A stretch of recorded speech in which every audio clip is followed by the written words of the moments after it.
Hello students, welcome back to Sapphire Blue Chem Spark.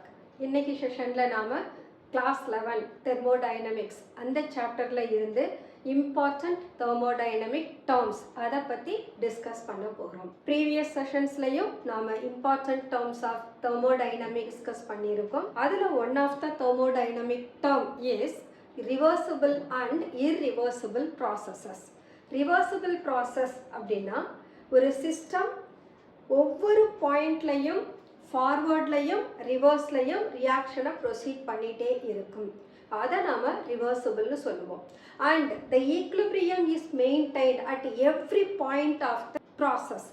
But பார்க்குறதுக்கு எப்படி இருக்கும்னா அந்த சிஸ்டம் டைனமிக்காக தெரியாது, ஒரு ஸ்டாட்டிக் கண்டிஷனில் இருக்கிறது போல இருக்கும். At the same time processes are actually not a real process.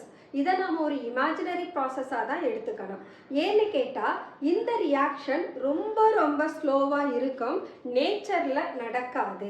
But இந்த ரியாக்ஷனை ரன் பண்ணுறதுக்கு தேவையான அப்போசிங் ஃபோர்ஸ் பார்த்தோம்னா லீஸ்டாக இருக்கும். அதே சமயம் டிரைவிங் ஃபோர்ஸ் பார்த்தோம்னா இந்த அப்போசிங் ஃபோர்ஸை விட கொஞ்சம் ஸ்மாலராக இருக்கும். அதனால தான் அங்கே ரியாக்ஷன் அந்த சிஸ்டம் ரிவர்சிபிளில் இருக்கும். அதே நாம் இர்ரிவர்சிபிள் ப்ராசஸ் பார்த்தோம்னா அங்கே டிரைவிங் ஃபோர்ஸ் அதிகமாக இருக்கும். அதே சமயம் இனிஷியல் அண்ட் ஃபைனல் ஸ்டேஜை மட்டும்தான் டிபெண்ட் பண்ணும். At the same time it is a natural process. Reversible ப்ராசஸில் நாம் ஃபைண்ட் அவுட் பண்ணக்கூடிய ஒவ்வொரு வேரியபிளோட டிஃபரன்ஸும் பார்த்தோம்னா இன்ஃபைனைட்ஸ்மலி ஸ்மாலராக இருக்கும். அதாவது டிபி டிடி அந்த அளவில் தான் அங்கே ப்ரெஷர் டிஃபரன்ஸையோ டெம்பரேச்சர் டிஃபரன்ஸையோ நாம் அப்சர்வ் பண்ணுவோம். இர்ரிவர்சிபிள் ப்ராசஸில் இந்த ப்ரெஷர் டெம்பரேச்சர் டிஃபரன்சஸ் லார்ஜராக இருக்கும். So let us discuss the points of reversible and irreversible processes one by one. So the first point we said the process which occurs infinitesimally slow. And the process run ஆகி முடிக்கிறதுக்கு it takes a long time because the process which occurs at very slow rate. So the opposing force is infinitesimally smaller than the driving force. Driving forceன்றது அந்த system நடந்து முடியணும், அந்த process continue ஆகணும், அதை run பண்ண வைக்கிறதுக்கான ஃபோர்ஸை தான் நாம் டிரைவிங் ஃபோர்ஸ்னு சொல்கிறோம். இந்த அப்போசிங் ஃபோர்ஸ் ஒரு ஸ்லைட்லி அதிகமாக இருக்கிறதுனால that can reverse the process. So this is said to be quasi static process. Quasi அப்படின்னு சொன்னால் ரியலில் நடக்காது, இது நடக்கும் அப்படின்னு நாமளாக ஒரு இமேஜினரியாக தியரட்டிக்கலாக கன்சிடர் பண்ணுறது. ஸோ இந்த ஸ்டாட்டிக் அப்படின்னு சொன்னால் it looks like the reaction R the system does not undergo any change அப்படின்ற மாதிரி பார்க்குறதுக்கு தெரியும். பட் ஆக்சுவலாக அங்கே ஒரு ப்ராசஸ் நடந்துகிட்டே இருக்கும். ஸோ நம்ம சிஸ்டமை அப்சர்வ் பண்ணுற போது பார்க்குறதுக்கு ஸ்டாட்டிக் அப்படின்ற கண்டிஷனில் இருக்கும். ஆக்சுவலாக அந்த ப்ராசஸ் பார்த்தா டைனமிக்காக தான் இருக்கும். பட் இந்த டைனமிக்ன்றது எதனால் நமக்கு பார்க்க ஸ்டாட்டிக் அப்படின்னு சொல்கிறோம்னா இங்கே டிரைவிங் ஃபோர்ஸும் smaller, opposing force is also smaller. அப்போ time taken for the reaction will be much greater. அப்போ இந்த ப்ராசஸ் கம்ப்ளீட் ஆகவே ஆகாது. எல்லா டைம்லையும் ஃபார்வர்ட்லையும் ரிவர்ஸ்லையும் இந்த ப்ராசஸ் ரன் ஆகிட்டே இருக்கும். அதனால தான் இதை குவாசி ஸ்டாட்டிக் ப்ராசஸ்னு சொல்கிறோம். அட் த சேம் டைம் நம்ம இர்ரிவர்சிபிள் ப்ராசஸ் எடுத்தோம்னா that is cos from initial to final stage in a single step. ஒரே ஸ்டெப்பில் இர்ரிவர்சிபிள் ப்ராசஸ் நடந்து முடிஞ்சிடும்.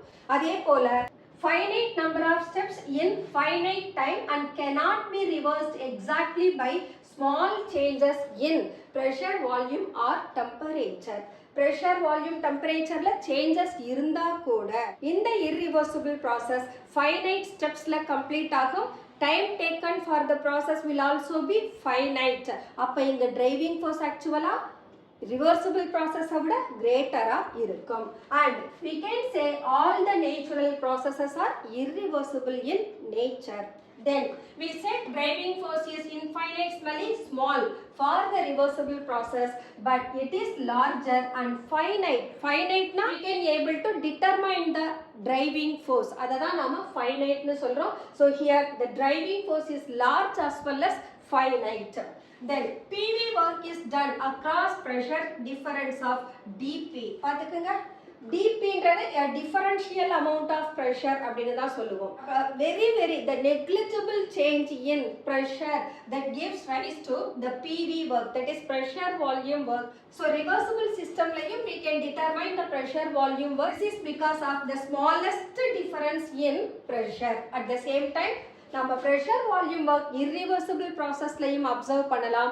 But where the pressure difference will be larger, del P ன்னு கொடுக்கிறோம். So del P அப்படின்னு சொன்னா del அப்படின்றது large difference mean பண்ணும், Dன்றது the least difference mean பண்ணும். Then a heat transfer takes place in a system when the temperature difference is infinitely small. But in the heat transfer ஒரு reversible processல நடக்கிறதுனால we are saying this is a reversible heat transfer. அதே heat transfer irreversible processலையும் நடக்கும், but அங்க temperature difference நமக்கு delta னு இருக்கும். Irreversible heat transfer takes place across temperature difference of delta. Then இந்த reversible process is an ideal process.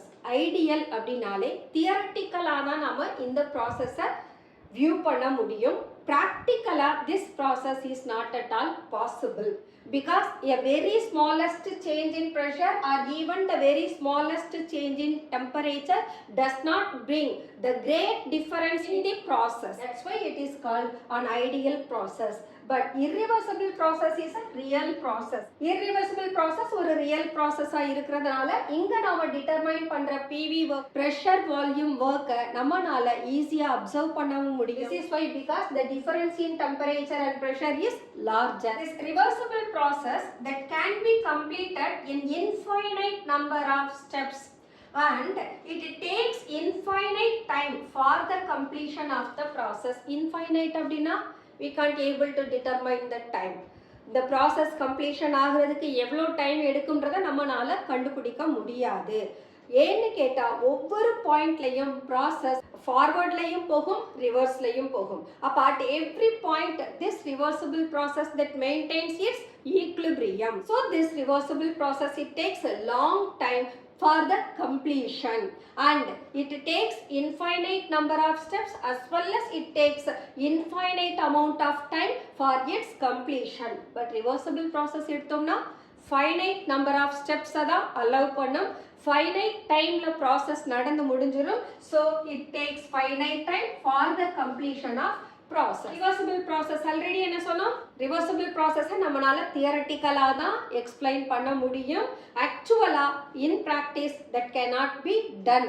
இததான் இங்க சொல்றோம் imaginary process and cannot be realized in actual practice. But irreversible process is a natural process and occurs in particular direction under given set of conditions.